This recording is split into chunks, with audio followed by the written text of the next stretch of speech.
اچھا، ہر مسلمان فجر کی 2 سنتیں تو پڑھتا ہی ہوگا، لیکن ان میں کیا پڑھنا چاہیے شاید یہ نہیں معلوم ہوگا۔ آپ صلی اللہ علیہ وآلہ وسلم کیا پڑھتے تھے اور اس کی اہمیت کیا ہے، چلیے جانتے ہیں۔ دیکھیں، آپ صلی اللہ علیہ وآلہ وسلم نے فرمایا فجر کی 2 سنتیں دنیا اور دنیا میں جو کچھ بھی ہے نا، سب سے بہتر ہیں۔ سبحان اللہ۔ اور آپ صلی اللہ علیہ وآلہ وسلم کا معمول تھا کہ چاہے آپ سفر میں ہوں یا کہیں بھی، آپ ان 2 سنتوں کو کبھی نہیں چھوڑتے تھے۔ اب سوال یہ ہے کہ ان سنتوں میں کیا پڑھنا چاہیے؟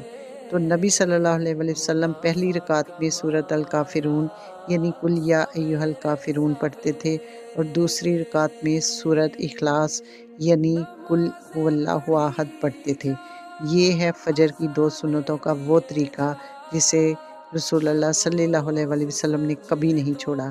تو آپ بھی اس ویڈیو کو آگے ضرور شیئر کریں تاکہ دوسروں کو بھی یہ پتہ چلے۔ جزاک اللہ خیر۔